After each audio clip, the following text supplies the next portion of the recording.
আল্লাহ রাব্বুল আলামিন বলেন, হে আমার বান্দা আর বান্দিরা, মাটির নিচে গভীর নিচে তোমরা নলকূপ ডুবাইয়া পাইপ ঢুকাইয়া ও নিচের থেকে তোমরা পানি উপরে উঠাও, সেই কেরামতি কিন্তু তোমাদের নয়, সেই ক্ষমতা কিন্তু তোমাদের নয়, সেই ক্ষমতা হইল আমি আল্লাহর। আমি আল্লাহ যদি তোমাদেরকে নিচ থেকে পানি উঠানো বন্ধ করে দেই, পৃথিবীর কোনো এমন বাদশা আছে কি নিচের থেকে পানি উঠাইয়া দিতে পারবে? আমি আল্লাহ যদি আকাশের বৃষ্টি বন্ধ করে দেই, তোমাদের এমন কি কোনো ক্ষমতা আছে? এমন কি কোনো রাষ্ট্রের প্রধান আছে? এমন কি কোনো বাদশা আছে যেই বাদশা আকাশ থেকে তোমাদের জন্য বৃষ্টির ব্যবস্থা করে দিতে পারবে? আমি আল্লাহ আকাশ থেকে জমিনে বৃষ্টির ব্যবস্থা করি, জমিনের থেকে তোমাদের জন্য পানি উঠানোর ব্যবস্থা আমি আল্লাহই করি। আমি যদি পানি বন্ধ করে দেই, নিচ থেকে পানি উঠাইবার ক্ষমতা তোমাদের কারও নাই। আকাশ থেকে যদি পানি বন্ধ করে দেই, আকাশ থেকে বৃষ্টি আনার মতন ক্ষমতা তোমাদের মধ্যে কারও নেই। وَإِن تَعُدُّوا نِعْمَةَ اللَّهِ لَا تُحْصُوهَا। আল্লাহ রাব্বুল আলামিন বলেন, যেই দিকে দৃষ্টি করবা ওই দিকে আমি আল্লাহর নিয়ামত, যেই দিকে তাকাইবা ওই দিকে আমি আল্লাহর নিয়ামত। আল্লাহ বলেন, হে বান্দা, তোমার 3.5 হাত বডির দিকে তুমি তাকায়া দেখো, তোমার 3.5 হাত বডির মধ্যে আমি আল্লাহ কত নিয়ামত দান করেছি। আলাম নাজআল্লাহু আইনাইন ওয়ালিসানাও ওয়া শাফাতাইন وهديناه النجدين। আমি আল্লাহ তোমাদেরকে 2টা চক্ষু দান করেছি, ঠিক না বেঠিক? আল্লাহ বলেন, একটা জবান দান করেছি। তোমাদের মধ্যে বহু মানুষ আছে যাদের চক্ষু আছে কিন্তু দৃষ্টিশক্তি নাই। সেই দৃষ্টিশক্তি আমি আল্লাহ দিছি না, কিন্তু পৃথিবীর এমন কোনো ক্ষমতা নাই ওই 2টা চক্ষুর মধ্যে দৃষ্টিশক্তি দিতে পারবে। আমি আল্লাহ জবান দিয়েছি। তোমাদের মধ্যে অনেক মানুষ আছে যারা জবান দিয়া কথা বলতে পারে না, যারা বোবা মানুষ, কথা বলতে পারে না। পৃথিবীর এমন কোনো ক্ষমতা নাই, এমন কোনো বাদশা নাই, এমন কোনো রাষ্ট্রপ্রধান নাই, এমন কোনো শক্তি নাই যেই শক্তি বোবা মানুষকে কথা বলাইতে পারবে। মাঝে মধ্যে ওই কুটির দিকে একটা জায়গা আছে কাঠের ফুল, ওই কাঠের ফুল যদি বাস থামে, বাসের মধ্যে মাঝে মধ্যে একটা অন্ধ মানুষ উঠে, অন্ধ মানুষটা ওইটা ওই বাসের ভিতরে ডাক দে, কে আছো গো আমার মা বোনেরা, কে আছো রে আমার ভাইরা? আমার আল্লাহ আমাকে দুনিয়াতে পাঠাইছে, 2টা চক্ষু দিছে ঠিক, কিন্তু আমার দৃষ্টিশক্তি নাই। মার গর্ভ থেকে দুনিয়াতে আগমন করে আমি আমার 2টা নয়ন দিয়া দেখতে পারলাম না।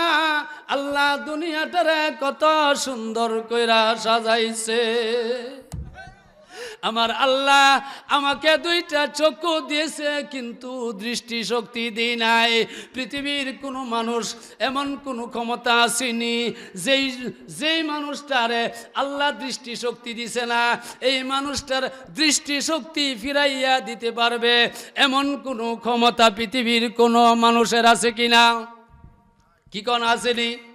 আল্লাহ বলেন, আমি আল্লাহ তোমাদেরকে চক্ষু দিয়েছি। হে বান্দার বান্দি, আমি আল্লাহর কুদরত দেখবা, আমি আল্লাহর সৃষ্টি জগৎ দেখবা। আমি আল্লাহর সৃষ্টি জগতের দিকে দৃষ্টি করে করে আমি আল্লাহ কত ক্ষমতাশালী সেই চিন্তা করবা।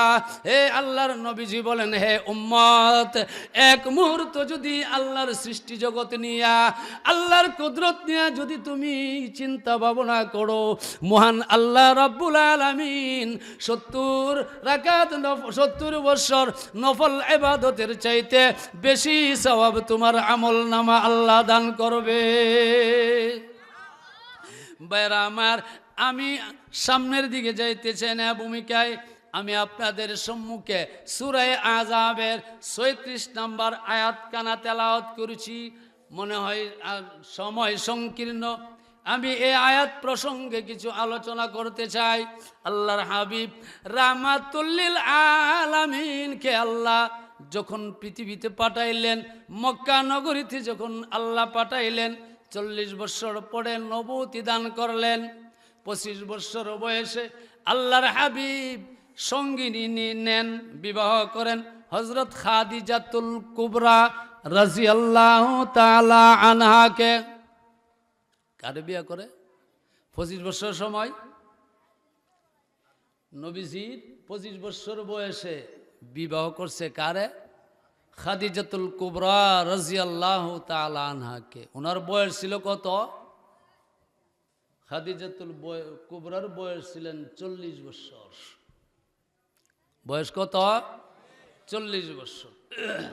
সেই খাদিজাতুল কুবরা রাদিয়াল্লাহু তাআলা আনহা মক্কার ধনাঢ্য ব্যক্তি ছিলেন, সম্রাজ্য এবং সম্মানিত বংশের ছিলেন, ধনাঢ্য ব্যক্তির মধ্যে একজন ছিলেন এবং ব্যবসায়িক ছিলেন।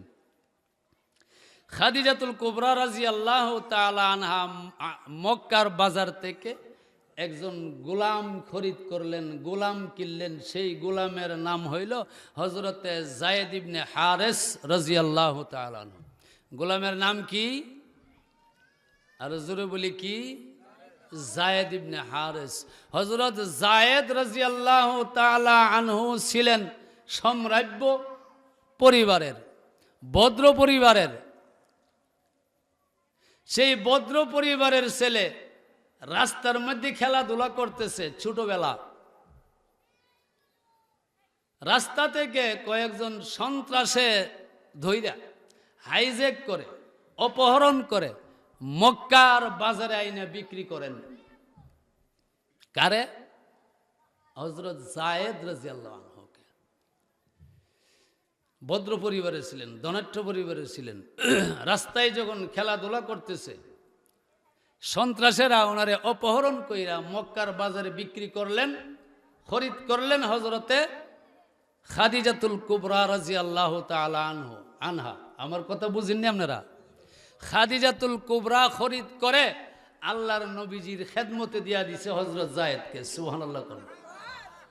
খরিদ করছে কে? কিনা আনছে কে? খাদিজাতুল কুবরা দান করছে কারে? দয়াল নবীর খেদমতের জন্য দান করে দিছে।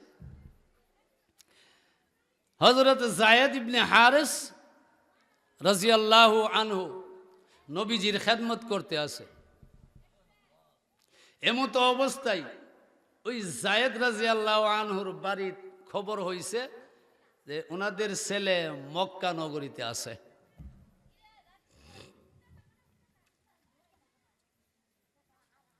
মক্কা নগরীতে আছে সংবাদ পাইয়া মুক্তিপণ নিয়া যায়েদ রাদিয়াল্লাহু আনহু আর আব্বা এবং দাদা আরো কয়েকজন মানুষ মক্কা নগরীতে আগমন করছে, মক্কাতে আসছে। আইসা জিজ্ঞাসা করছে, যায়েদ নামক একটা ছেলে মক্কাতে আমরা সংবাদ পাইছি, ছেলেটা কোথায়? সংবাদের ভিত্তিতে বলা হইল যায়েদে আমরার নবীর খেদমত করে। সুবহানাল্লাহ। যায়েদের পরিবারের তারা আল্লাহর নবীর দরবারে হাজির। ইয়া রাসূলুল্লাহ, ইয়া হাবিবাল্লাহ, আপনার খাদেম যায়েদ হইল আমাদের ছেলে, আমাদের নাতি। সন্ত্রাসেরা দইরা মক্কার বাজারে বিক্রি করেছে, আমরা তার মুক্তি পণ্যে এসেছি, আমাদের সন্তান আমাদের হাতে উঠাইয়া দিন। আল্লাহ রাসূল সাল্লাল্লাহু আলাইহি ওয়াসাল্লাম বলেন, হে যায়েদের আব্বা, আমার কাছ থেকে তোমার ছেলে যায়েদকে নিয়ে যাইবা, মুক্তিপণের প্রয়োজন হবে না। যায়েদকে আমি স্বাধীনতা দিয়ে দিলাম। হে যায়েদ, তুমি যদি যাইতে চাও তোমার আব্বার সাথে তুমি চলে যাও, তোমাকে আজাদ করে দিলাম, মুক্তিপণের প্রয়োজন হবে না, মুক্তিপণ ছাড়াই তুমি চলে যাইতে পারো। জায়েদকে ইচ্ছা স্বাধীন দিয়ে দিলেন। হযরত জায়েদকে যখন ইচ্ছা স্বাধীন দিলেন, পিতামহ দাদা বলতেছে জায়েদ চলো আমাদের সাথে চলো। হযরতে জায়েদ ডাক দিয়ে বললেন আব্বা গো, ও আমার দাদা, আপনারা আমাকে নিতে এসেছেন, আমাকে নিতে আসছেন, কিন্তু আমি আপনাদের সাথে যাব না। সুবহানাল্লাহ। রাজুরে কন ও জায়েদ ডাক দিয়ে বলতেছে আব্বা গো, আমাকে আসছেন নেওয়ার জন্যে, আমি রাহমাতুল লিল আলামিনের খেদমত সারিয়া আপনাদের সাথে যাব না। জায়েদের আব্বা বলে হুজুর আপনি জায়েদকে বলে দিন আমাদের সাথে যাওয়ার জন্যে। আল্লাহর নবীজি বলে কেন? আমি জায়েদকে ইচ্ছা স্বাধীন দিয়েছি জায়েদ তোমাদের সাথে যাওয়ার জন্যে। ও জায়েদ তোমাকে ইচ্ছা দিয়ে দিলাম, স্বাধীনতা দিয়ে দিলাম, আমি আজাদ করে দিলাম, তোমার আব্বার সাথে দাদার সাথে তোমার পরিবারে তুমি চলে যাও। জায়েদ ডাক দিয়ে বললেন ইয়া রাসূলুল্লাহ, ইয়া হাবিবাল্লাহ, আমার জন্মদাতা আব্বা হতে পারে, আমার দাদা হতে পারে, নবীজি গো আপনার দরবার সারিয়া আমি মুহূর্তের জন্য আমার আব্বা দাদার সাথে যাব না। জায়েদ রাদিয়াল্লাহু তাআলা আনহুর পিতা আল্লাহর নবীর জন্য ওয়াকফ করে দিয়ে গেলেন, নবীজি আমার ছেলেরে আপনি ইচ্ছা স্বাধীন দিয়ে দিলেন, আজাদ করে দিলেন, আমার সন্তান যখন আমার সাথে যাইতে রাজি না, আমার ছেলে আপনার সাথে থাকতে রাজি, নবীজি আমি তার পিতা হইয়াও আমার ছেলেকে আপনার জন্য ওয়াকফ করে দিয়ে গেলাম। হযরত জায়েদ রাদিয়াল্লাহু তাআলা আনহু যখন আল্লাহর নবীর দরবার সারিয়া যাইতে রাজি না, নবীর জন্য জীবনটা ওয়াকফ করে দিয়েছে, এই জন্য আল্লাহর নবীজি হযরতে জায়েদকে জড়িয়ে ধরিয়া কুলে বসাইয়া ডাক দিয়ে বললেন জায়েদ রে, তুমি তো স্বাধীন হয়ে গেলা, তোমাকে তো আমি আজাদ করে দিলাম, তবে আমি আজ থেকে তোমাকে আমার ছেলে হিসাবে গ্রহণ করে নিলাম। নবীর জন্য বাবা ছাইরা দিছে, কেমন বাবা পাইছে, ওগুলা কেমন আব্বা পাইছে।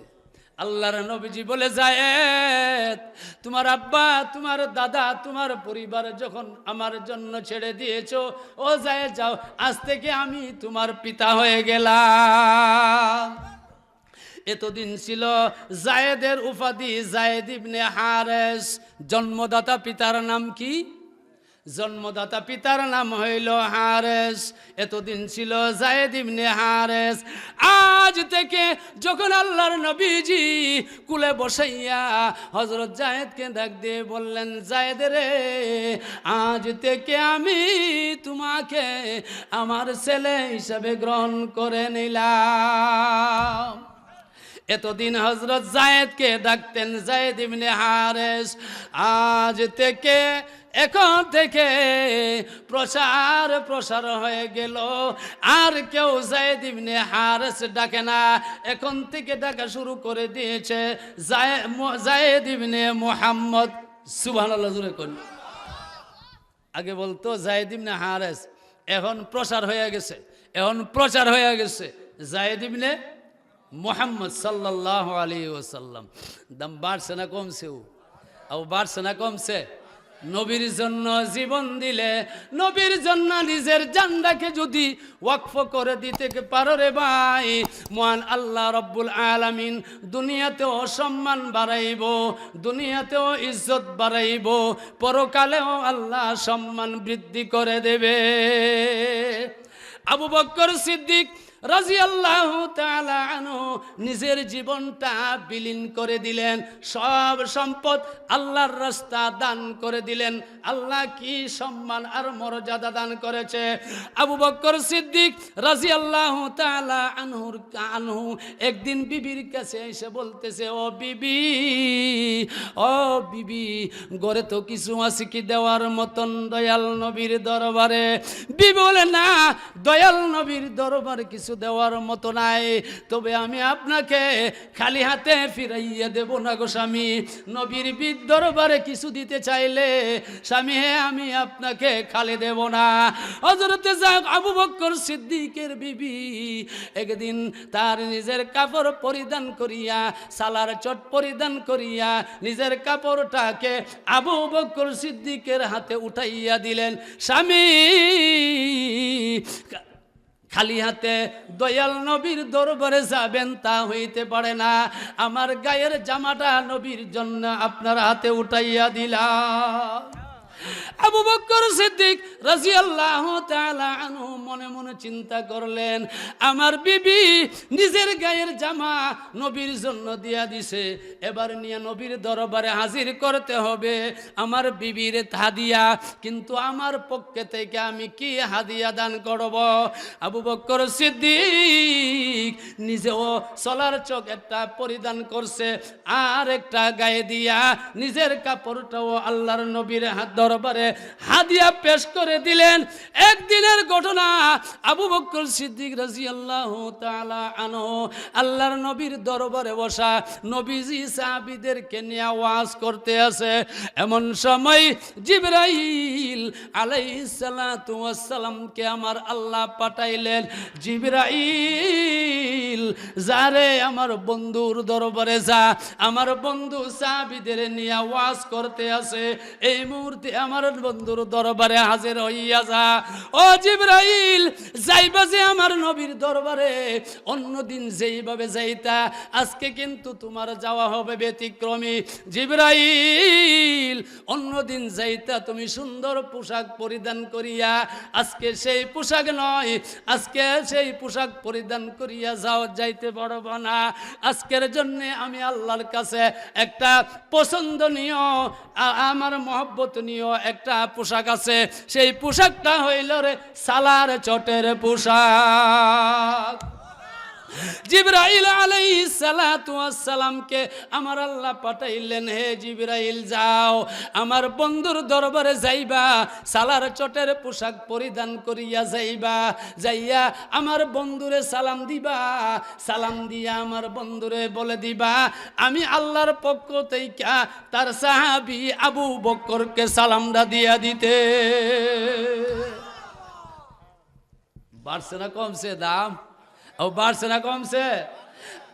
জিবরাইল আলাইহিস সালাতু ওয়াস সালাম সালার চটের পোশাক পরিধান করিয়া আল্লাহর নবীর দরবারে যখন হাজির হইলেন, আল্লাহর নবীজি ডাক দিয়ে বললেন, জিবরাইল, ও জিবরাইল, আজকে কেন রে তুমি সালার চটের পোশাক পরিধান করিয়া আমার দরবারে হাজির হয়ে গেলা? জিবরাইল আলাইহিস সালাতু ওয়াস সালাম বলেন, ইয়া রাসূলুল্লাহ, ইয়া হাবিবাল্লাহ, আমার পক্ষের কোনো ফয়সালা নয়, আমি আপনার দরবারে আজকে এই পোশাক পরিধান কইরা আসার ফয়সালা আমি করি নাই, ফয়সালা করেছে স্বয়ং আল্লাহ। ও জিবরাইল, এই পোশাক পরিধান করিয়া কেন আগমন করেছো? ইয়া রাসূলুল্লাহ, ইয়া হাবিবাল্লাহ, আমাকে আল্লাহ পাঠাইছে আপনার দরবারে আপনার একজন সাহাবী বসে আছে, সালার চটেক পোশাক পরিধান করিয়া তার জীবনের সব কিছু ত্যাগ করিয়া আল্লাহর রাস্তা সব কিছু দান কইরা দিয়া সালার চটের পোশাক পরিধান করিয়া আপনার দরবারে বসে আছে। সেই সাহাবী হইলেন আপনার হযরতে আবু বকর সিদ্দিক। মহান আল্লাহ রাব্বুল আলামিন আমাকে পাঠাইছে আল্লাহর সালামটুকু আপনার সাহাবী আবু বকরকে দেওয়ার জন্যে। হুজুর, শুধু আবু বকরের আমার আল্লাহর সালাম নয়, আমি জিবরাইলের পক্ষ থেকেও আবু বকরকে সালাম দিলাম। বাড়ছে না কমছে? দাম বাড়ছে না কমছে? দাম আল্লাহর দরবারে অনেক বাইরে গেছে, যার সমতুল্য নবীর পরে পৃথিবীর কোনো গাউস আবদালেরা হইতে পারে না। সে আবু বকর সিদ্দিক রাদিয়াল্লাহু তাআলা আনহু মৃত্যুর পূর্বে সাহাবীদেরকে, সঙ্গীদেরকে ওসিয়ত করেছিলেন। বিশেষ করে হযরতে আলী রাদিয়াল্লাহু তাআলা আনহুকে ডাক দিয়ে বললেন, আলী, আমি যদি রে তোর পূর্বে মৃত্যুবরণ করি, আলী আমারে গোসল করাইবি, কাফন পরাইবি, গোসল করাইয়া কাফন পরাইয়া রওজা তারের পাশে নিয়ে হাজির হইয়া যাইবি। আমার লাশটারে রওজা তারের পাশে নিয়ে দাঁড়াইয়া রাহমাতুল লিল আলামিনকে সালাম দিয়া জিজ্ঞাসা করবি, নবীর দরবারে আরজ করবি, ইয়া রাসূলুল্লাহ, ইয়া হাবিবাল্লাহ, আপনার দরবারে আপনার গুয়ার সাথী, গারে সৌরের সাথী, আপনার হিজরতের সাথী আবু বকর সিদ্দিক হাজির হয়ে গেছে। নবীজি গো, অনুমতি দিলে আপনার পাশে শুয়াইয়া দেব। ও আলী, যদি নবীজি এজাজত দে, নবীর পাশে আমাকে শুয়াইয়া দিবি। আর যদি রওজা তারের ভিতর থেকে কোনো আওয়াজ না আসে রে আলী, মনে করবে রে নবীজি দুনিয়াতে যাওয়ার পরে আমি নবীর কষ্ট দিয়েছি, নবীর সুন্নতের খেলাফ করেছি রে আলী। হযরতে আলী রাদিয়াল্লাহু তাআলা আনহু বলে, জগতের মানবরা শুনে রাখো, আবু বকর সিদ্দিক যেদিন ইন্তেকাল করেছে, ইন্তেকালের পরে আমরা গোসল করাইয়া কাফন পরাইয়া নবীর রওজা তারের কাছে গিয়া ডাক দিলাম, ইয়া রাসূলুল্লাহ, ইয়া হাবিবাল্লাহ, আপনার গারে সৌরের সাথী, ওগো নবীজি আপনার হিজরতের সাথী, আপনার পরে প্রথম খেলাফত প্রাপ্ত যিনি হইলেন আবু বকর সিদ্দিক, আজকে আপনার কদমের সামনে হাজির হয়ে গেছে। নবীজি যদি অনুমতি দেন গো, আপনার পাশে শুয়াইয়া দেব। আর যদি অনুমতি না পাই, জান্নাতুল বাকিতে দাফন করে দেব। হযরতে আলী বলে, একবার নয় দুইবার বলেছি, কোনো আওয়াজ আসে না। তৃতীয়বার যখন ডাক দিয়ে বলেছি, রওজা তারের ভিতর থেকে আওয়াজ আসছে। রওজা তার থরথর করে কাঁপতে শুরু করেছে। রওজা তারের ভিতর থেকে আওয়াজ আসছে, আলী, আমার গুয়ার সাথী রে আলী, এ আলী, আমি নবুয়ত পাওয়ার পরে যাকে আমি সর্বপ্রথম কালেমার দাওয়াত দেওয়ার পরে প্রশ্নবিহীন যে ব্যক্তিটা আমার কালমা গ্রহণ করেছিল, আবু জেহেল সারা দেশে এলান করেছিল আমি নবীর মেরাজকে মিথ্যা বলার জন্যে, কিন্তু আমি নবীর মেরাজ দ্বারে সর্বপ্রথম এবং সবচেয়ে অগ্রগিয়া যিনি সত্যায়িত করেছিল, সেই হইল আমার সাহাবী আবু বকর সিদ্দিক।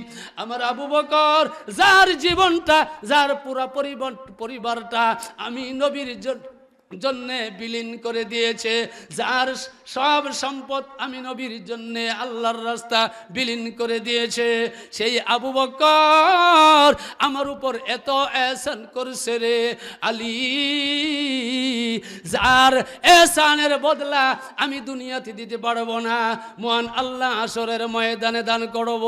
আমার সব আবু বকর আমার রওজা তারের পাশে, আমার পাশে শুইয়া যাইব, অনুমতির প্রয়োজন হবে না।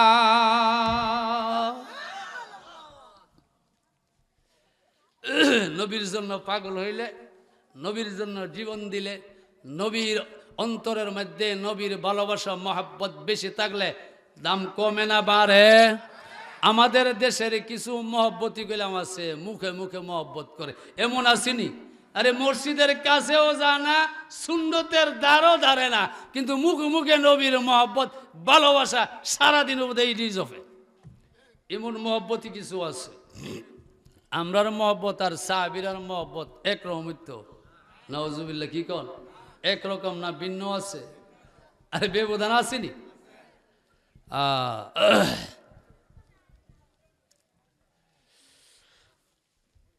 উহুদের ময়দানে আল্লাহ রাসূল সাল্লাল্লাহু আলাইহি ওয়াসাল্লাম 1000 যোদ্ধা লইয়া রওনা হয়েছে। রাস্তার মধ্যে থেকে মুনাফিকে 300 আলাদা করে লিছে, আর আছে কয়শো, কতশো, 700 সাহাবী নিয়া আল্লাহর নবীজি উহুদের ময়দানে হাজির। একটা গিরিপথ আছে, একটা পথ আছে যেই পথ দিয়া কাফের বেঈমানেরা মুসলমানদের উপর আক্রমণ করার সম্ভাবনা আছে। ওই রাস্তার মধ্যে হযরতে আব্দুল্লাহ ইবনে জুবাইর রাদিয়াল্লাহু আনহুকে 50 জন যোদ্ধালু দিয়া দাঁড় করিয়ে দিলেন, আর বলে দিলেন যদি উহুদের ময়দানে বিজয় লাভ করি আমরা, এরপরেও কিন্তু এই রাস্তা তোমরা ছাড়তে পারবা না, এই রাস্তার মধ্যে অটল থাকবা। আব্দুল্লাহ ইবনে জুবাইরকে ওই আল্লাহর নবীজি বাকি সাহাবীদেরকে নিয়া যুদ্ধের ময়দানে যখন যুদ্ধ করতে শুরু করলো, কিছুক্ষণের মধ্যে কাফের বেঈমানদের পরাজয় হইয়া মাঠ ছাড়তে বাধ্য হয়েছে। মুসলমানেরা ওই বেঈমান কাফেরদের গনিমতের মাল নিতে শুরু করে দিয়েছে। এমন সময় আব্দুল্লাহ ইবনে জুবাইরের সাথে যেই 50 জন যোদ্ধা ছিল, এরা তাকায়া দেখে মুসলমানেরা গনিমতের মাল নিতে আসে, গনিমতের মাল গ্রহণ করতে আসে। ওখান থেকে কিছু মানুষ, কিছু সাহাবী দৌড়তে শুরু করলো উহুদের মাঠে, যেহেতু মুসলমানেরা গনিমতের মাল নিতে আসে। আব্দুল্লাহ ইবনে জুবাইর ডাক দিয়ে বললেন, হে আমার সঙ্গের সাথীরা, আল্লাহর নবীজি নিষেধ করেছে, যাইতে পারবা না। ওই লোকেরা বলে না না, যেহেতু মুসলমানদের বিজয় হয়ে গেছে, এবার পরাজয়ের আর কোনো সম্ভাবনা নাই। এই জন্যই অধিকাংশ সাহাবীরা গনিমতের মাল গ্রহণ করার জন্যে উহুদের ময়দানে মাঠে যখন চলে আসছে, খালিদ ইবনে ওয়ালিদ রাদিয়াল্লাহু তাআলা আনহু ওই সময়ে মুসলমান হন নাই। ওই রাস্তা দিয়া এক দল কাফের বেঈমান লইয়া মুসলমানদের উপর এমন ভাবে আক্রমণ করেছে, আব্দুল্লাহ ইবনে জুবাইর সেই আক্রমণকে প্রতিহত করা সম্ভব হইতেছে না। পাছন দিক দিয়া খালিদ ইবনে ওয়ালিদ আক্রমণ করতেছে, আবার আরেক সামনের দিক দিয়া কাফেরেরা আক্রমণ শুরু করে দিয়েছে। এবার যখন দুই দিক দিয়ে মুসলমানের উপর আক্রমণ শুরু হইল, মুসলমান পড়ে গেছে এবার মাঝখানে যখন পড়ে গেছে, সমস্ত কাফের বেঈমানদের লক্ষ্য হইল আল্লাহর হাবিবের উপর বৃষ্টির মতন তীরগুলো আসতে আছে। আল্লাহর হাবিবকে দেখা যায় না, তীরগুলো বৃষ্টির মতন নিক্ষেপ হইতেছে। হযরতে মুসআব ইবনে উমাইরের হাতে ছিল মুসলমানদের পতাকা, যিনির চেহারাটা কিছুটা সামঞ্জস্য ছিল আল্লাহর হাবিব রাহমাতুল্লিল আলামিনের। মুসআব ইবনে উমাইর যখন শাহাদত বরণ করলেন, সাথে সাথে শয়তান ঘোষণা করে দিল, কাদ কুতিলা মুহাম্মদ শহীদ হয়ে গেছে। উহুদের ময়দানে আল্লাহর হাবিব শহীদ হয়ে গেছে। সাহাবীদের কানে যখন এই আওয়াজটুকু পৌঁছে গেছে, সাহাবীদের হাত থেকে তলোয়ার জমিনে পড়ে গেছে। কার জন্যে দুনিয়ায় বেঁচে থাকবো রে, কার জন্যে যুদ্ধ করব, কার জন্যে আমরা যুদ্ধ করব, কার জন্যে দুনিয়ায় বাঁচিয়া থাকব। রাহমাতুল্লিল আলামিন শহীদ হয়ে গেছে। আল্লাহর হাবিবকে সাহাবীরা দেখতেছে না, সাহাবীদের হাত থেকে তলোয়ার পয়রা যাইতে আছে। এমন সময় হযরতে মালিক ইবনে জিয়াদ তাকায়া দেখে রাহমাতুল লিল আলামিন সুস্থ অবস্থায় আছে, কিন্তু আল্লাহর হাবিবের উপরে বৃষ্টির মতন তীরগুলো নিক্ষেপ হইতে আছে।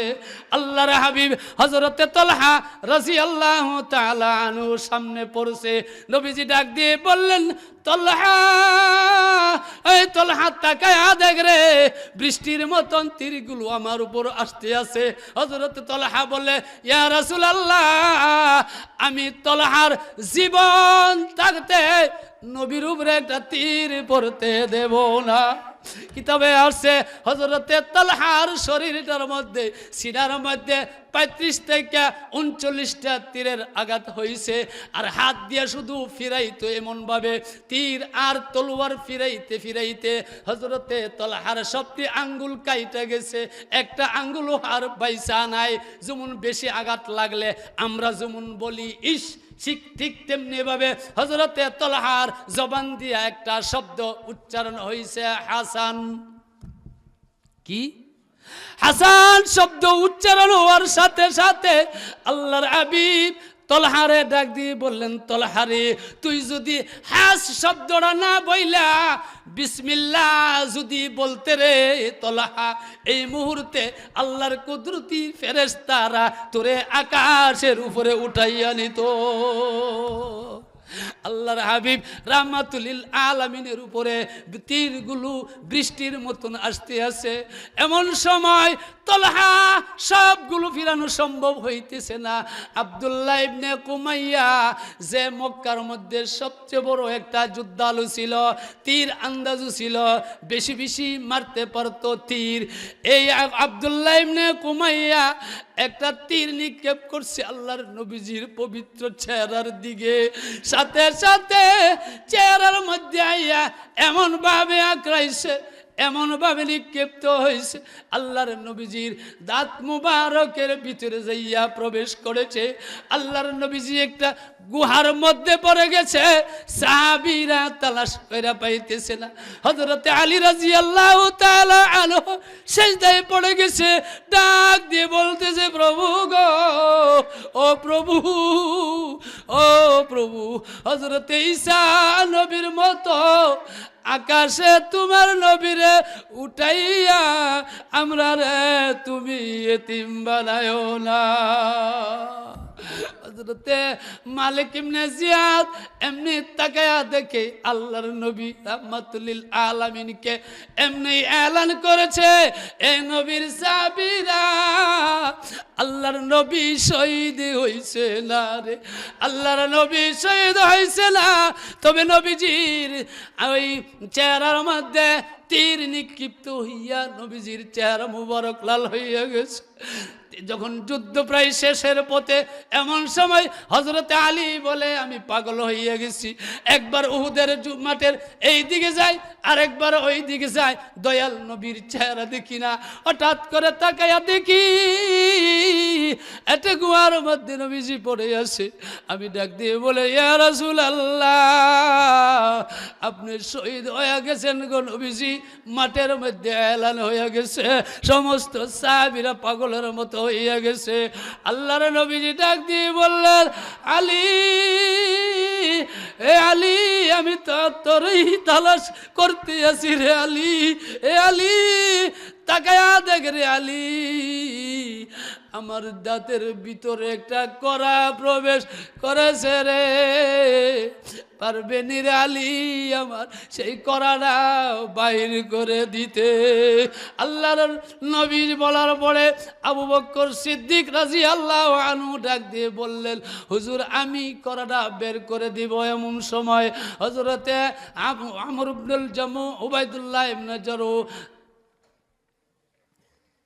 আব্দুল্লাহ ইবনে জাররাহ রাদিয়াল্লাহু তাআলা আনহু দৌড়াইয়া গেলেন। আবু বকর এ আবু বকর এই খেদমতটা করার জন্য আমাকে দাও, আমি নবীজির সেই দাঁত মুবারকের কড়াটা বের করে দিব।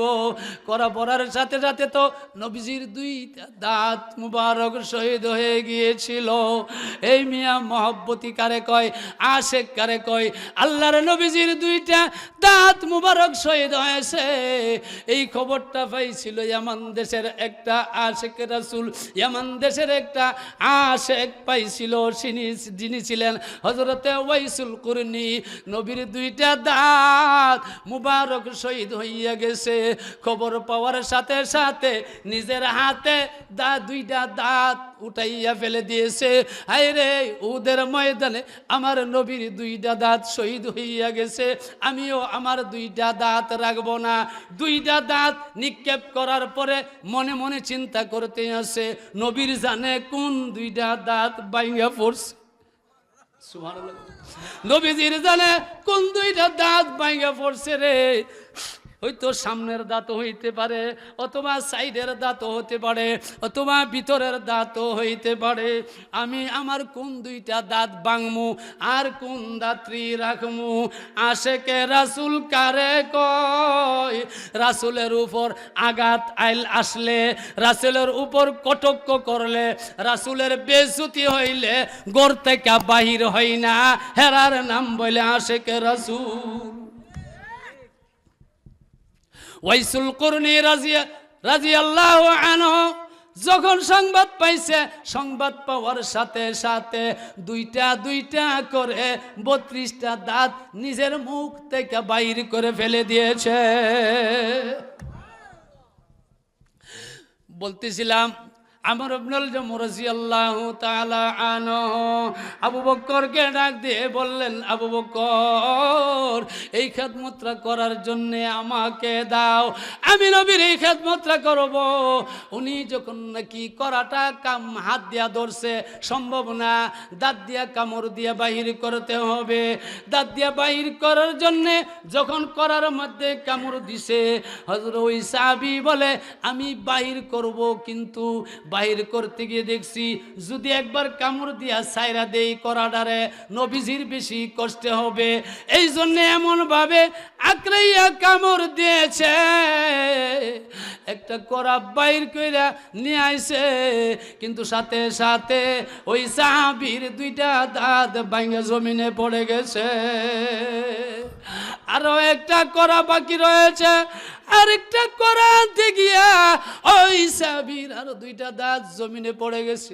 আল্লাহর নবীজির করা বাহির করার পরে রক্ত জরজরাইয়া বাহির হইতে আছে। নবীজি ডাক দিয়ে বললেন, এ সাহাবীরা, আমার রক্তগুলো যেন উহুদের জমিনে না পড়ে। উহুদের জমিনে যদি পড়ে রে, উহুদের হইতে পারে আমার আল্লাহ উহুদের জমিনদারে উল্টায়া ফালাইতে পারে। এ সাহাবীরা জমিনে যেন না পড়ে। এমনি একজন সাহাবী হযরতে মালিক ইবনে সিনান, মালিক ইবনে সিনান রাদিয়াল্লাহু তাআলা আনহু। ও ভাইরা আমার, এ মুসলমানেরা, আশিকে রাসূলরা, আশিকে রাসূল কারে সিনালো বুঝালো। মালিক ইবনে সিনান আল্লাহর নবীজির চেহারা মুবারক যখন লাল হয়ে গেছে দেখছে, সাথে সাথে নিজের জিহ্বা দিয়া রক্তগুলো চাইটা চাইটা খাইতে শুরু করে দিয়েছে। আল্লাহর নবীজি তাকায়া দেখে রে সাহাবী আমার রক্তগুলো পান করে দিয়েছে। এরে সাহাবী, রক্ত পান করা তো হারাম, আমার রক্ত পান করো কেনে? সাহাবী ডাক দিয়ে বলে, ইয়া রাসূলুল্লাহ, আপনার রক্ত দিয়া উহুদের ময়দান লাল হবে আমি দিতে পারি না। আল্লাহর নবীজি বলে, সাহাবী, আমার রক্ত পান করলি না, তোর জন্য জাহান্নামের আগুন হারাম করে দিলি। লা ইলাহা লা ইলাহা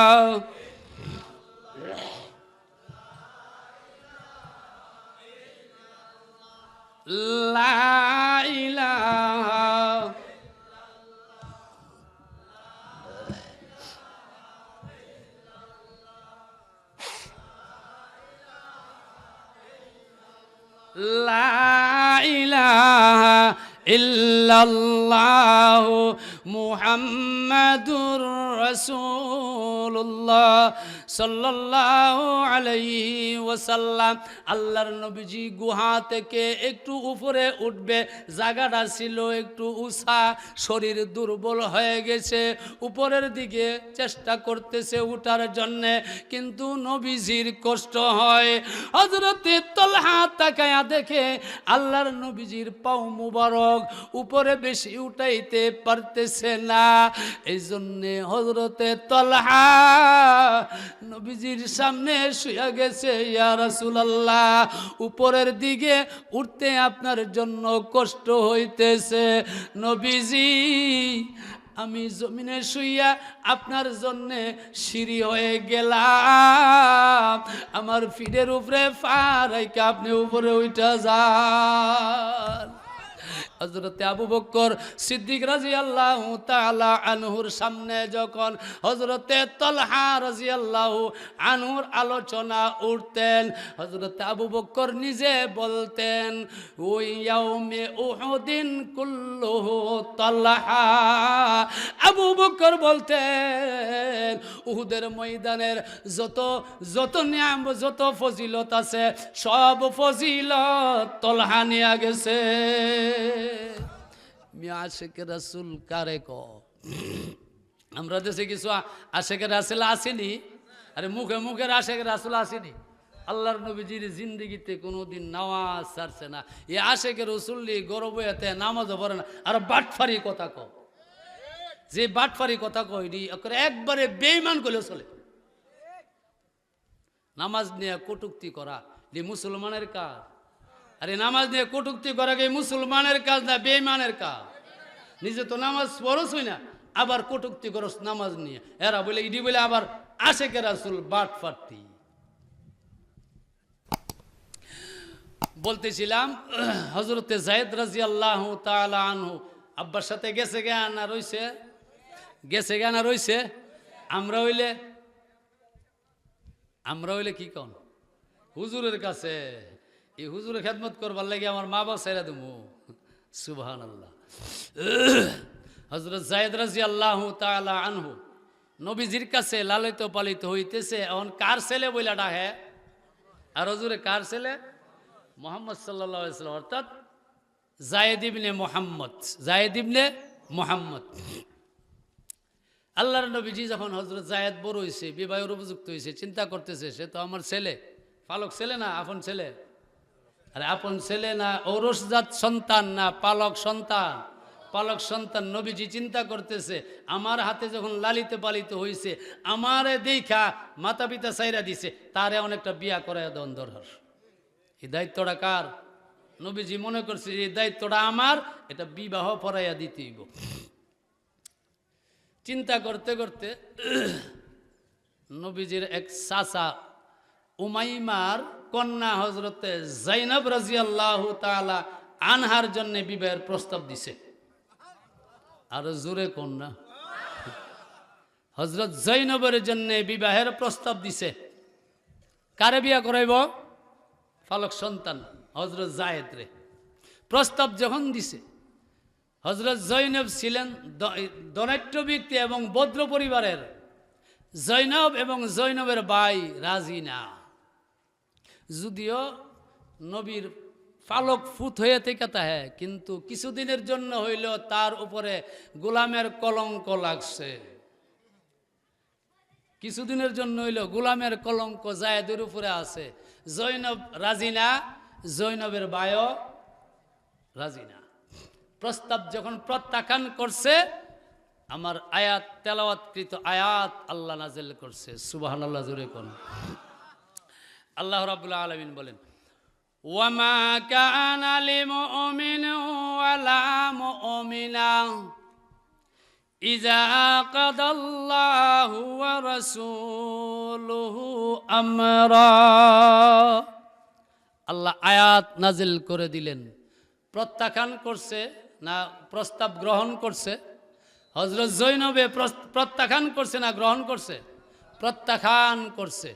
নবীর পক্ষে থেকে ফাইসালা, এই ফাইসালাটা কি নবীর না?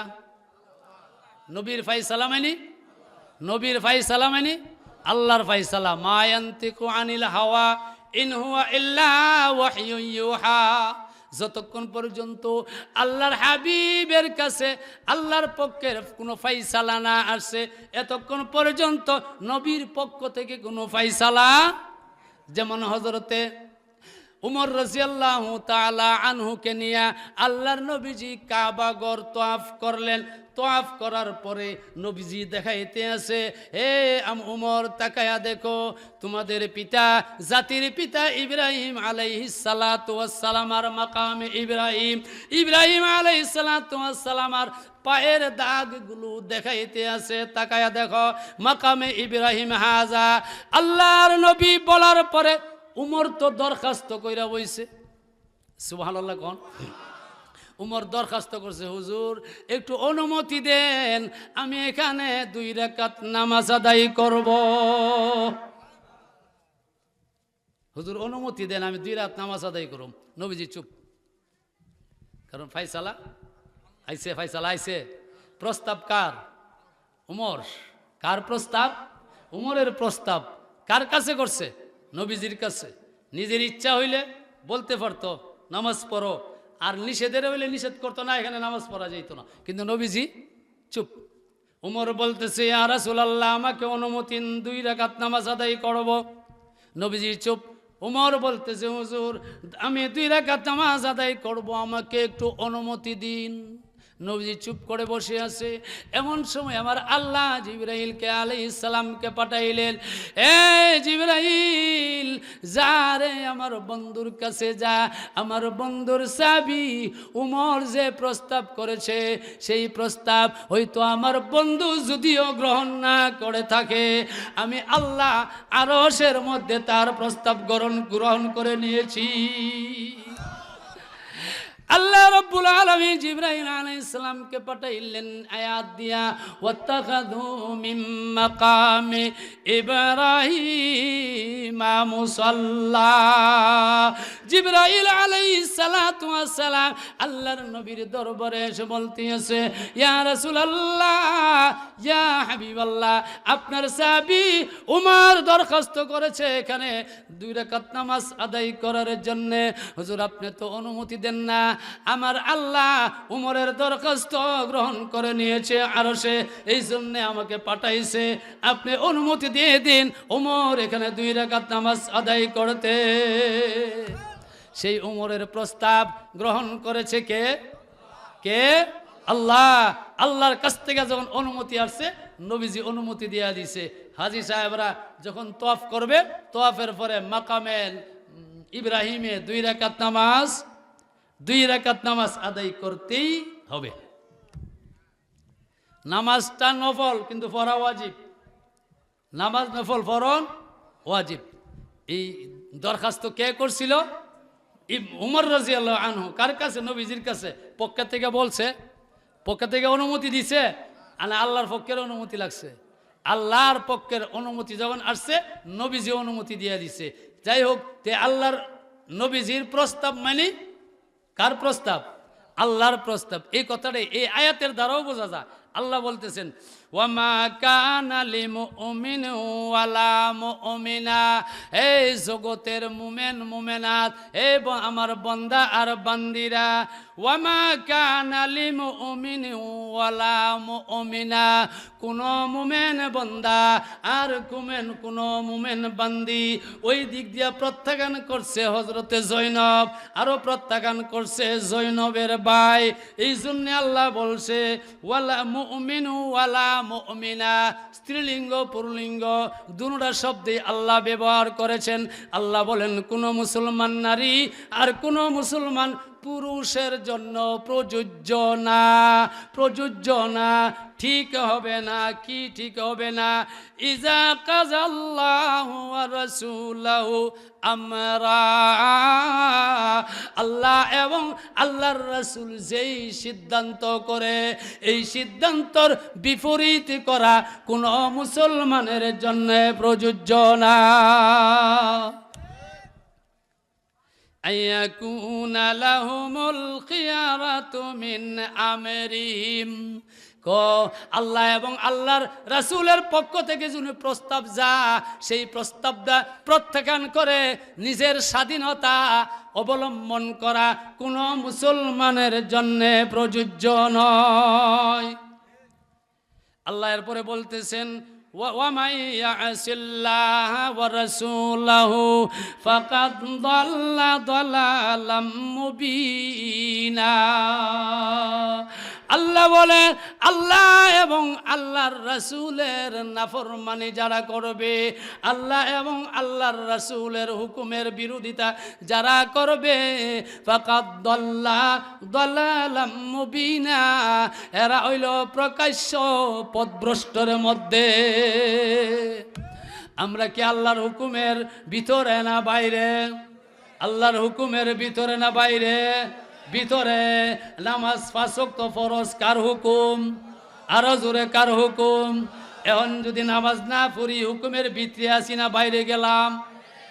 যারা হুকুমের বাইরে যাইব এদের সম্পর্কে আল্লাহ বলতেছেন ওয়ামাই ইয়াসিল্লাহা ওয়া রাসূলাহু, যারা আল্লাহ এবং আল্লাহর রাসূলের নাফরমানি করবে, ফাকাদ দাল্লা দালালাম মুবিনা, এরা হইল প্রকাশ্য পথভ্রষ্ট। যারা বেনামাজি আছে এরা কি সঠিক পথে আছে না জাহান্নামের পথে আছে? আপনারা বলেন কোন পথে আছে? জাহান্নামের পথে। আমরা কি জাহান্নামে যাইতে চাই না জান্নাতে যাইতে চাই? জান্নাতে যাইতে চাইলে নামাজ পড়ন লাগবো নি? যারা নামাজি এরা হইল আল্লাহর দলের অন্তর্ভুক্ত, এরা হইল আল্লাহর হুকুমের অন্তর্ভুক্ত। যারা বেনামাজি এরা হইল ফাকাদ দাল্লা দালালাম মুবিনা, এরা হইল পথভ্রষ্টের মধ্যে। ঠিক না বেঠিক? ওয়ামান ইয়াসিল্লাহা ওয়া রাসূলাহু ফাকাদ দাল্লা দালালাম মুবিনা। সংক্ষেপে বলতেছি। যাই হোক, যখন আয়াত নাজিল হইছে, হযরতে জৈনবের ভাই যখন আলী শুনছে সর্বনাশ, আমরা নিষেধ করার কারণে কি হইছে? আয়াত নাজিল হয়ে গেছে। আয়াত নাজিল হইছে, নবীর দরবারে দৌড়াইয়া আইছে, ইয়া রাসূলুল্লাহ, ইয়া হাবিবাল্লাহ, ওই তো নিষেধ করছিলাম আমার বোনকে যায়েদের কাছে বিবাহ দিমু না, হুজুর আপনার হাতে উঠাইয়া দিলাম, আমার বোনের সাথে যায়েদের বিবাহটা পড়াইয়া দেন। ওই দিক দিয়া যায়েদ রে কার নাম লিয়া ডাহে? যায়েদ ইবনে মুহাম্মদ। কার নামে ডাকতে? যায়েদ ইবনে মুহাম্মদ সাল্লাল্লাহু আলাইহি ওয়াসাল্লাম। যায়েদ রাদিয়াল্লাহু তাআলা আনহুর জন্য বিবাহের প্রস্তাবটা যখন আয়েশা রাজামন্দি দিয়া গেছে, আল্লাহর নবীজি যায়েদ এবং হযরত জৈনবের সাথে বিয়া পড়াই দিয়ে দিছে। আর হুজুরে কোন কার সাথে? কার? জৈনবের সাথে হযরত যায়েদের বিবাহ হইছে। বিবাহর পরে কিছুদিন পরে আল্লাহ রাব্বুল আলামিন আরেকটা আয়াত নাযিল করছে, ওয়াদউহুম লিআবাইহিম। সারা মক্কা প্রচার হইয়া গেছে, প্রসার হইয়া গেছে। যায়েদ মুহাম্মদের ছেলে, যায়েদ মুহাম্মদের ছেলে। আগে বলতো যায়েদ ইবনে হারেস, এখন বলে যায়েদ ইবনে মুহাম্মদ। সারা মক্কা প্রসার হইয়া গেছে। সারা মক্কা যখন প্রসার হইছে তখন আল্লাহ রাব্বুল আলামিন ওই দিক দিয়ে আয়াত নাযিল করছে, হে দুনিয়ার মানুষেরা, হে মক্কাবাসীরা, প্রত্যেক সন্তানকে তার জন্মদাতা পিতার নাম নিয়ে ডাক দিবা। সুবহানাল্লাহ কইতেন না? আগে বলতো মুহাম্মদ ইবনে যায়েদ, যায়েদ ইবনে মুহাম্মদ। আল্লাহ আয়াত নাযিল করছে, না না না, যায়েদ ইবনে মুহাম্মদ বলা যাবে না, যায়েদ ইবনে হারেস ডাকতে হইব। অর্থাৎ জন্মদাতার বাবার নাম নিয়ে সন্তানরে ডাক দিতে হইব, আমার নবীর নাম নিয়ে ডাক দিতে পারত না। আয়াত যখন নাযিল করছে, মনটা কি খুশি হইব না কষ্ট হইছে? খুশি হইব। কি কর? এই নবীজির লাগি মা বাপ সব ছেড়ে দিছে। নবীজির সন্তান হিসাবে যখন আরবে প্রসার হয়ে গেছে, হযরত যায়েদ কত খুশি, কত আনন্দিত, আমি মুহাম্মদের ছেলে। সুবহানাল্লাহ কন্যা, আমি মুহাম্মদের ছেলে। আল্লাহ পাক আয়াত নাযিল করে লইছে, ওয়াদউহুম লিআবাইহিম, প্রত্যেক সন্তানরে তার জন্মদাতার পিতার নাম নিয়ে তোমরা ডাকো, আমার নবীর নামে জায়েদরে ডাকতে পারতাম না। যাই হোক, জায়েদের সাথে যখন হজরত জৈনবের বিবাহ হয়েছে, হওয়ার পরে কিছুদিন পর থেকেই স্বামী স্ত্রীর মধ্যে বেমিল দেখা দিছে। এটা হইলে আল্লাহ পাকের একটা কুদরত, আল্লাহ পাকের ইচ্ছা। আল্লাহর ইচ্ছা হইল আসল একটা কুসংস্কার সমাজ থেকে দূর করা। সুবহানাল্লাহ কোন। আল্লাহর উদ্দেশ্য হইল সমাজ থেকে কুসংস্কার একটা দূর করা। দেখেন আমাদের সমাজে এখনো আছে। আমার আব্বা, আমার দাদা প্রতি মাসের শেষ শনিবারে হিসুরি করতো, এটা আমার করণ লাগবো। আরে শরীয়ত বিরোধীও যদি হয়, একবারে হারামও যদি হয়, আব্বা করে গেছে এটা করণ লাগবো। এমন আসেনিও, এমন আছে না? আমার আব্বা করে গেছে এটা করণ লাগবো। আরে মাজারটার মধ্যে তুই জানে এভাবে বাতি লাগাইতাছস, তুই জানে এভাবে মোমর বাতি দিতাছস, এইভাবে যে তুই গিয়ে সেজদা দেশ কাপড় দিয়া ডাইকা রাখছস, এটা তো হারাম। আমার আব্বা করে গেছে এমন করণ লাগবো। এমন আসেনি? আরে এমন কুসংস্কার আমাদের সমাজে আসেনি। এটি হালাল না হারাম? আরে হালাল না হারাম? এই মিয়া, এই 30 পারা কোরআন আল্লাহ আমরা পাঠাইছে, আমরা একবারে নির্ভুল হইয়া, নির্ভেজাল হইয়া, সঠিক ঈমান নিয়ে যেন কবরে যাইতাম পারি, এই জন্য পাঠাইছে। হযরত যায়েদ রাদিয়াল্লাহু আনহু বিবির সাথে কিছুদিন পরই বিবির সাথে বেমিল দেখা দিছে। যায়েদ এসে নবীজির কাছে বিবির ব্যাপারে কিছু শিকায়ত করে, নবীজি আমি তো তার সাথে আমার বনাবনি মনে হয়, বনাবনি হবে না, আর বেশিরভাগ ঝগড়া হয়, তার সাথে আমার কথা কাটাকাটি হয়। আল্লাহ রাব্বুল আলামিন বলতেছেন, وَإِذْ تَقُولُ لِلَّذِينَ أَنْعَمَ اللَّهُ عَلَيْهِ وَأَنْعَمْتَ عَلَيْهِ أَمْسِكْ عَلَيْكَ زَوْجَكَ وَاتَّقِ اللَّهَ। আচ্ছা, নবীজির কাছে যখন হযরত জৈনবের শিকায়ত করতেন, তখন নবীজি কি বলতেন? আল্লাহ এই কথাটা কোরআনে উঠাই দিয়ে দিচ্ছে। নবীজি বলতেন, وَإِذْ تَقُولُ لِلَّذِي أَنْعَمَ اللَّهُ عَلَيْهِ وَأَنْعَمْتَ عَلَيْهِ أَمْسِكْ عَلَيْكَ زَوْجَكَ ওয়াত্তাকিল্লাহ। আল্লাহর নবীজির কাছে যখন তার নিজের বিবির সম্পর্কে শিকায়ত করতেন, আল্লাহর নবীজি হযরত যায়েদকে বুঝাইতেন, হে যায়েদ, তোমার বিবিকে তুমি তোমার কাছে রাখো, তোমার বিবিকে তুমি বুঝাও, তোমার বিবিকে তুমি সান্ত্বনা দেও এবং তুমি আল্লাহকে ভয় করো। নবীজির উদ্দেশ্য হইল, মহিলার কিন্তু একটা রোগ আছে দেইরা, আসলে আল্লাহ পাকে বেকা হাড্ডি দিয়ারে বানাইছে, ওই মেজাজও কি বেকা, মেজাজটাও কি বেকা। এই জন্য নবীজি বলছে যে এটারে একবারে সোজা করতে চাইও না, তৈরি করছে আল্লাহ বেকা হাড্ডি দিয়া, একবারে সোজা করতে চাইবা বাইঙ্গা যাইব গা। এই জন্যই আমরা দেশে একটা প্রবাদ বইলাতে হয় যে গরুরে দিও না বালাঘাস আর বউরে দিও না ফরবাস। প্রথম থেকে যদি বউরে আপনি মাথার উপরে উঠাইতে চান, তখন বউ এই 1-2টা বাচ্চা হওয়ার আগে ওই আপনার মাথার উপরে নাচ শুরু করব। এমন আসেনি? এমন বউ আসেনি? হ্যাঁ, শুধু আমরা দেশে না, সারাটা দেশে 90% পুরুষ বিবির কাছে একবারে জিম্মি, বিবির কাছে একবারে জিম্মি। যেমন এই মহিলা হইল, এই বউ হইল এই বাড়ির সম্পদের মালিক, আর হিলা হইল মমিসিংহা। হাসেন কি লেগি? এই মেয়ে আপনি এখান থেকে একটা সিদ্ধান্ত করে যান, 90% এখান থেকে একটা সিদ্ধান্ত করে গড় গিয়া জায়গা পাইতেন না, গড় গিয়া জায়গা পাইতেন না। স্বামী স্ত্রী 3 রকমের আছে। কই রকমের? 3 রকমের। এক রকমের স্বামী স্ত্রী হইল, জিগাইছে, এই বেটা তুই যে কাজটা করছ তোর বউরে জিগাইছ, তুই দূর বেটা বউর উপরে সব বার দিলাইছি। এমন ধরনের স্বামী আসেনি? আছে না? ফাঁসের চালো জুইত সববার বউর উপরে দিলাইছি। আমার বউ যদি এইটারে সাগর কয় দুই সাগর, এটা যদি পাহাড় কয় দুই পাহাড়, সববার দিলাইছি বউর উপরে। এক ধরনের স্বামী আসেনি? আরেক ধরনের স্বামী আছে, এই বেটা তুই যে কাজটা করছো তো বউরে জিগাইছি দি, কইটা 3 কথার মানুষ, এটার কিতা জিগামো? এমন আসেনি? এমন কিছু আসেনি? আর এমন কিছু স্বামী আছে না, কইটা 3 কথার মানুষ, এটারে কি জিগামো? এমন ধরনের এক স্বামী আছে। যে স্বামী বউর উপরে বার দিছে, এটাও ঠিক না। যেই স্বামী একবারে বউরে জিগাইতো না, এটাও ঠিক না। সবচেয়ে শরীয়তের দৃষ্টিতে মাসালা বলে, কোরআন হাদিসের দৃষ্টিতে, ইসলামী দৃষ্টিতে স্বামী স্ত্রীর কোনটা, যে কোনো কাজ করে বিবির সাথে পরামর্শ করব আগে, যে কোনো কাজ করে পরামর্শ করব। যেই বেড়া কইছে যে আমি বউরে জিগাই না, কাজটার মাঝে যদি লস গড়ে জায়গা পাইব, শান্তি পাইব, লস দিয়াইছো গিয়া আমার জিগাইছো না, যাও তুমি এদিকে যাও।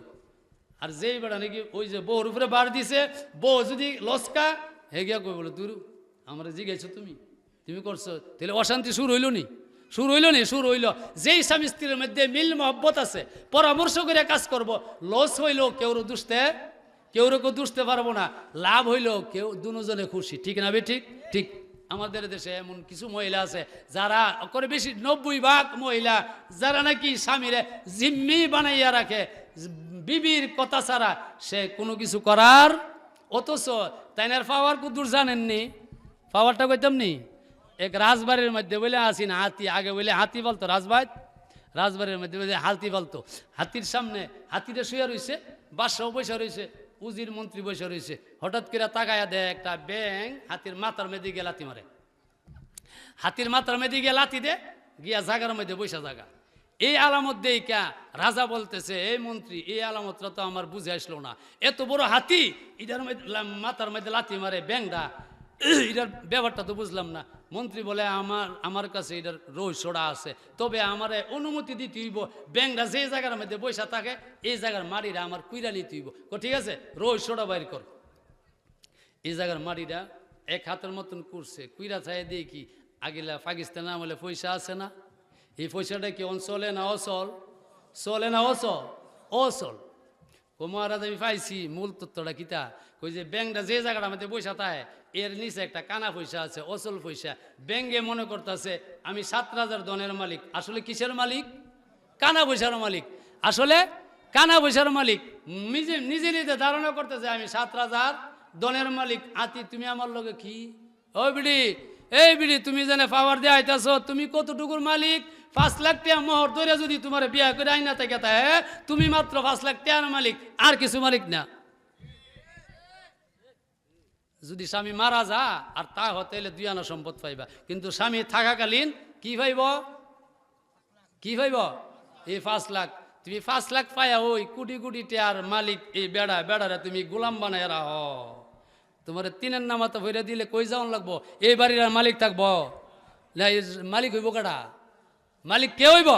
মালিক থাকবো স্বামী, এই হাতি স্বামী থাকবো, স্বামী মালিক থাকবো। আর তুমি যেন কানা পয়সার মালিক হইছ, 5 লাখ টাকা লিয়া বাড়ির যাওয়ান লাগবো, এইটা দিয়েও তো পাওয়ার দিয়ে হইতেছ কানা পয়সার মালিক হইয়া। স্বামীর যদি কষ্ট দাও মনে করবা তোমার জায়গাটা জাহান্নাম। আর যদি স্বামী তোমার প্রতি খুশি থাকে, তো এই মতো অবস্থায় যদি তুমি মৃত্যুবরণ করো, আল্লাহর নবীজি বলেন তোমার কবরটা জান্নাতের বাগান হয়ে যাইব গা। ও আমার মা বোনেরা, যারা স্বামীর সাথে অসৎ ব্যবহার করো, যারা স্বামীরে তুমি জিম্মি বানায় রাখতে চাও, যারা স্বামীরে তুমি এই কামলার মতো রাখতে চাও, আমি উদারত আহ্বান করে জানাইয়া যাই, তুমি আজকে রাত্রে তোমার স্বামীর কাছে ক্ষমা চাও। তুমি যত বড় ইবাদতগার হও না কে লেগা, তোমার স্বামী যদি তোমার প্রতি নারাজ থাকে, তোমার ঠিকানা জাহান্নাম ছাড়া জান্নাত সম্ভব না। জামাইও এক ধরনের জামাই আছে, এতে বিয়া করে সেরা বউর খুশকো বললো না, বউ কই যা আসিনি এমন, ওর বউর রূপে বার দিয়া রে, সব বার দিয়ে তুই রাহে। যাই হোক, বলতেছিলাম ওইদিকে যাই না, গ্রাম অঞ্চলের মানুষ নিজেরও তো অনেক দোষ আছে না, কি কর নিজেও তো অনেক দোষী আছি না, কই ওয়াজ করুন। বলতেছিলাম হযরত যায়েদ রাদিয়াল্লাহু তাআলা আনহুর কাছে, নবীজির কাছে আইসা শেকায়ত করে, নবীজি নসিহত করে হযরত যায়েদ রে, এ যায়েদ আমসিক আলাইকা যাওজাকা ওয়াত্তাকিল্লাহ, তোমার বিবিরে তুমি বুঝাও, তোমার বিবিরে বুঝাইয়া তোমার কাছে রাখো এবং আল্লাহকে ভয় করো। কিছুদিন পরে আসে। এবার হযরত নবীজি চিন্তা করতে আছে, হাইরি আমার কথা মতে জায়েদের কাছে বিবাহ হয়েছে জৈনবের, এবার যদি বিবাহ বিচ্ছেদ হয়ে যায় তাইলে জৈনবের অবস্থাটা কি হবে? তবে তার একটা উপায় আছে, এইটা ওই আর আল্লাহ পাকে নবীরে আগে ওই জানাই দিয়া দিছে, হে নবীজি জায়েদে কইলাম এই জৈনবরে তালাক দিয়া দিব, আমনের কিন্তু ওই জৈনবরে বিয়া করণ লাগবো। সুবহানাল্লাহ কইতেন না? কি ছেলের বউ? আপন ছেলের বউ না ফালক ছেলে? ফালক ছেলে। তৎকালীন আরব দেশে ফালক ছেলেরে নিজের ছেলে বইলা মনে করত, নিজের ঔরসজাত ছেলের মতো মনে করত। এটা প্রথা নি একটা, আর এটা প্রথা না, প্রথা। সেই প্রথাটাকে আল্লাহ দূরীভূত করার জন্যে, সেই প্রথাটারে আল্লাহ সমাজ থেকে দূর করার জন্যে হজরতে জায়েদের কাছে জৈনবের বিবাহর পরেই কিছুদিন পরে ওই তালাক প্রাপ্ত হওয়ার পরে নবীজির বিবি হিসাবে আল্লাহ বিয়ে আকাশে ভরাই দিয়ে দিচ্ছে। জোরে কোন সুবহানাল্লাহ। নবীজি মনে মনে বলতেছে যে জৈনবরে তো আমার কথা মতে বিয়া দিছে, এবার যদি জায়েদে তালাক দিয়া দে তাইলে জৈনবের পরিস্থিতি কি হবে, জৈনবের অবস্থা কি হবে? তার সুষ্ঠু পরিস্থিতি একটা ইডি আছে, সুন্দর পরিস্থিতি যদি আমি বিয়া করি, এছাড়া আর কোনো সুন্দর ফাইসালা, কারণ আল্লাহ আগেই নবীরে জানাই দিয়ে দিছে দিব। নবীজি মনে মনে মনে মনে ধারণা করতে আছে, এই মনে মনে যে ধারণা করতেছে এই কথাটা আল্লাহ জানাই দিছে। নবীজির মনে মনের চিন্তাধারা এটা, কিন্তু সমাজের দোষের কারণে প্রকাশ কারো কাছে বলে না। আল্লাহ রাব্বুল আলামিন বলেন,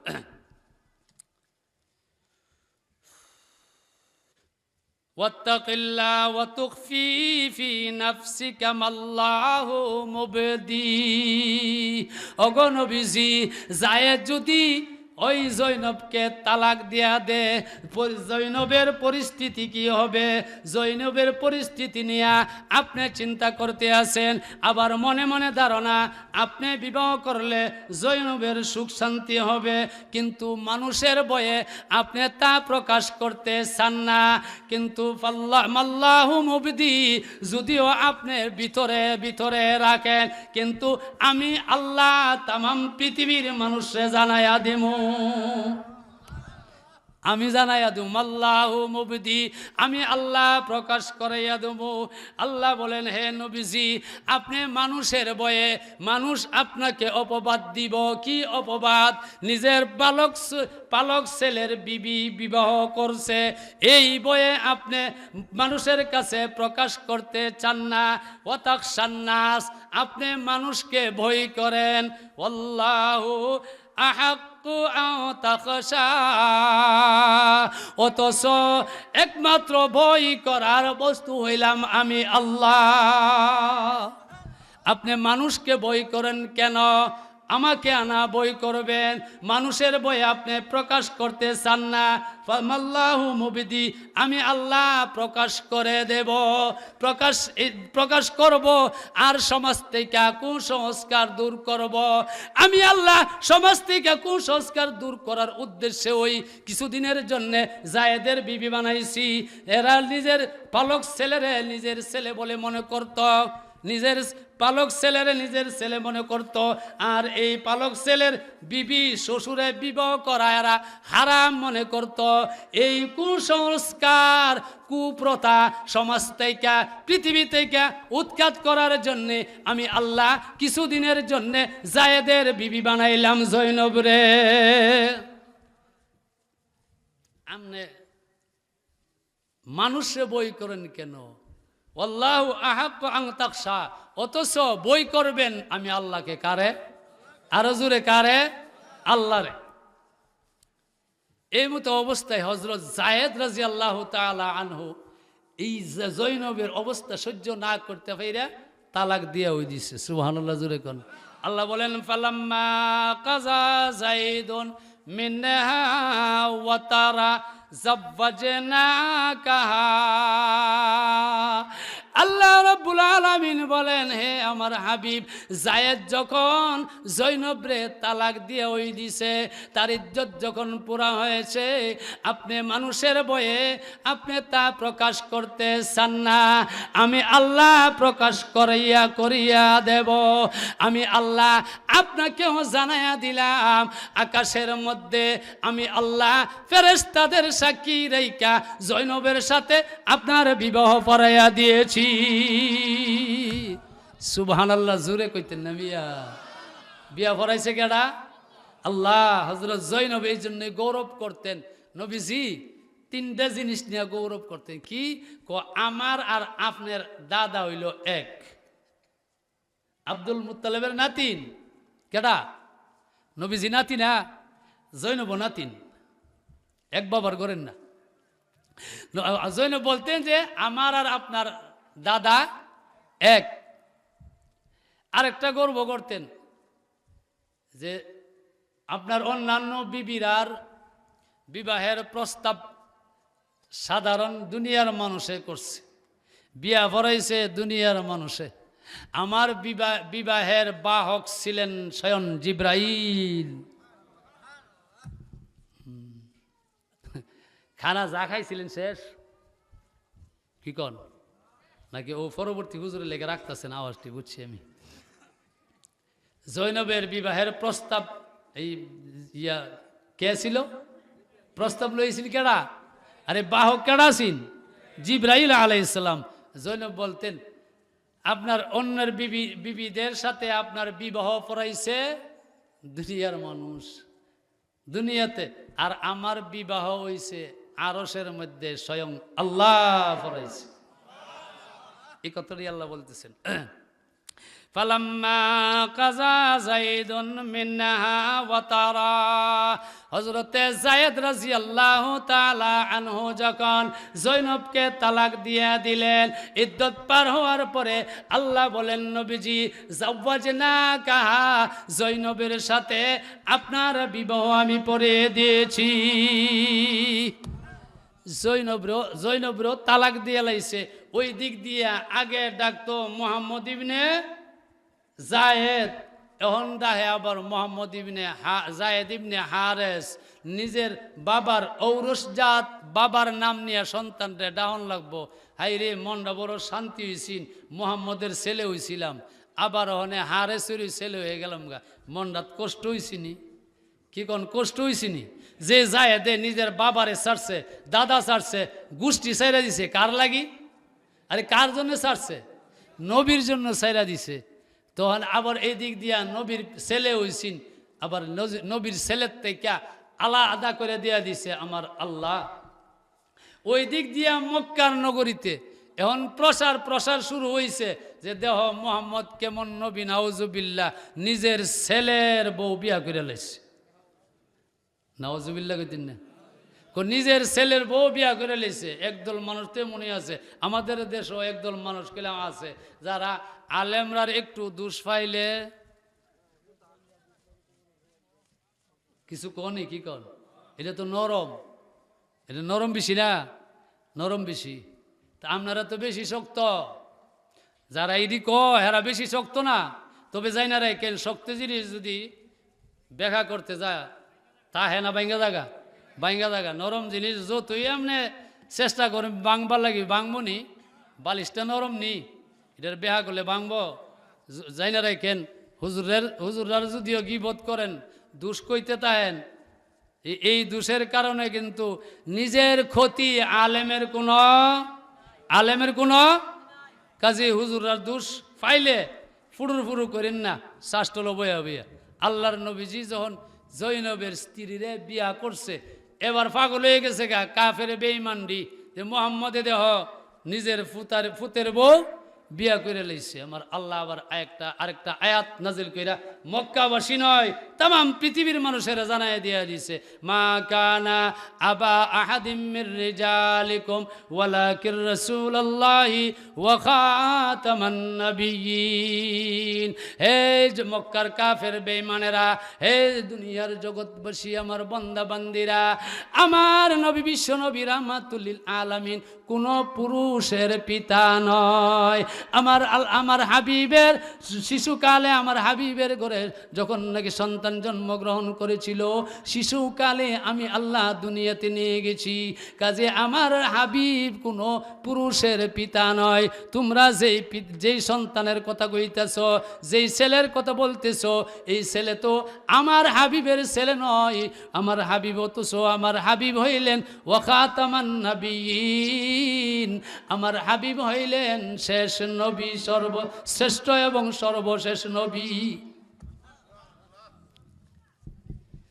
যায়েদ রাদিয়াল্লাহু তাআলা আনহু, জাইনবের সাথে বিবাহ বিচ্ছেদ, ওই দিক দিয়ে আল্লাহর হাবিবের যে সন্তান, এটাও বিচ্ছেদ। মনে কষ্ট হইবনি, এই নবীর লাগি সব কিছু ত্যাগ করে দিলাম, এখন নবীর ছেলে হয়েছিলাম, মনটা খুশি হয়েছিল, কিন্তু নবীর ছেলের থেকে এখন দুর্বৃত হয়ে গেছি গিয়া, এখন রায় আবার আমারে আমার বাবার নাম লইয়া। আল্লাহ রাব্বুল আলামিন বলে, হে যায়েদ তুমি মনে কষ্ট নিও না, হে যায়েদ তুমি দুঃখিত হইও না।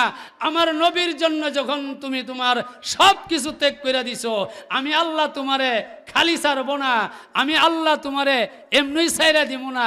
আমি আল্লাহ এমন একটা পুরস্কার দিব, যে পুরস্কারটা কিয়ামত পর্যন্ত আমার সব মুমিন বান্দা বান্দির জবানে উচ্চারণ হইব। জোরে কোন সুবহানাল্লাহ, আরো জোরে কোন। পুরস্কারটার কথা কইতাম নি, কি একটা পুরস্কার দিছে। পুরস্কারটা কিসের বিনিময়ে পাইছে? নবীর জন্য নিজের জীবন বিলীন দিছে, নিজের পুরা পরিবার ত্যাগ করে দিয়া দিছে নবীর জন্য। এই জন্য আমার আল্লাহ এটা পুরস্কার দিয়া দিছে। আল্লাহর হাবিব রাহমাতুল লিল আলামিনের সাহাবীদের মধ্যে থেকে সবার চাইতে সবচেয়ে বেশি সম্মানিত সাহাবী ছিলেন হযরতে আবু বকর সিদ্দিক রাদিয়াল্লাহু তাআলা আনহু। এর দ্বিতীয় স্থানে কে ছিলেন? হযরতে ওমর রাদিয়াল্লাহু তাআলা আনহু। তৃতীয় স্থানে হযরতে ওসমান গনি। চতুর্থ স্থানে ছিলেন হযরতে আলী রাদিয়াল্লাহু আনহু। আবু বকর সিদ্দিক রাদিয়াল্লাহু আনহুকে আল্লাহ এত সম্মান, এত মর্যাদা দান করেছে। উনার